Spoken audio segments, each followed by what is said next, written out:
Halo, pada kali ini kita akan membahas tentang keanekaragaman hayati. Apa sih itu keanekaragaman hayati?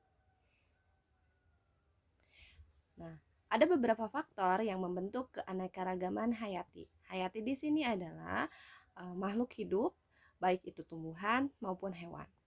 Ada faktor keanekaragaman tingkat genetik, misalnya di situ ada gambar kucing yang pada tingkat genetik satu spesies misalnya mempunyai di sini warna kucingnya itu berbeda-beda atau jenis kucingnya berbeda-beda.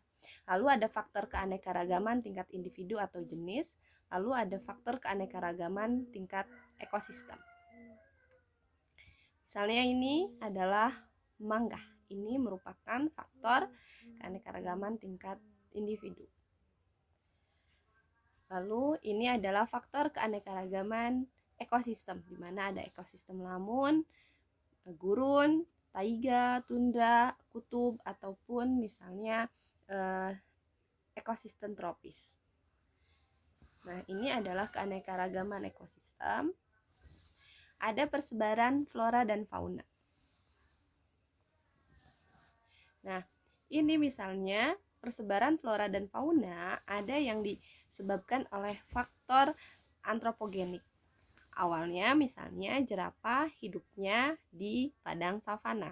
Tetapi kenapa bisa kita temukan jerapah itu ada di kebun raya atau kebun binatang atau misalnya taman safari? Nah, faktor yang mempengaruhi persebaran flora dan fauna ada 4. Yang pertama adalah faktor klimatik, yang kedua edafik, yang ketiga fisiografis, dan yang keempat antropogenik atau makhluk hidup. Nah, hari ini kita akan melanjutkan pada persebaran vegetasi di muka bumi, yaitu persebaran bioma. Ada berapa bioma sih? Apa yang akan terjadi jika bioma ini semuanya sama rata atau tersebarnya sama gitu? Nah, kemungkinan itu tidak akan hidup karena tadi ada beberapa faktor yang mempengaruhi persebaran flora dan fauna. Klimatik, misalnya di Indonesia yang hidup adalah misalnya kawasannya adalah hutan hujan tropis.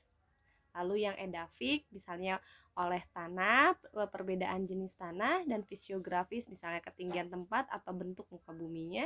Antropogenik atau makhluk hidup, ataupun misalnya faktor biotik. Antropogenik ini oleh manusia, misalnya dipindahkan si hewannya atau si tanamannya ditanam di negara lain, misalnya disesuaikan kondisinya, ataupun misalnya faktor makhluk hidup misalnya persebaran oleh kupu-kupu benang sarinya sehingga bisa tersebar ke wilayah yang lain, atau misalnya oleh luwak misalnya seperti di gambar, misalnya persebaran kopi dan sebagainya, atau contoh ya oleh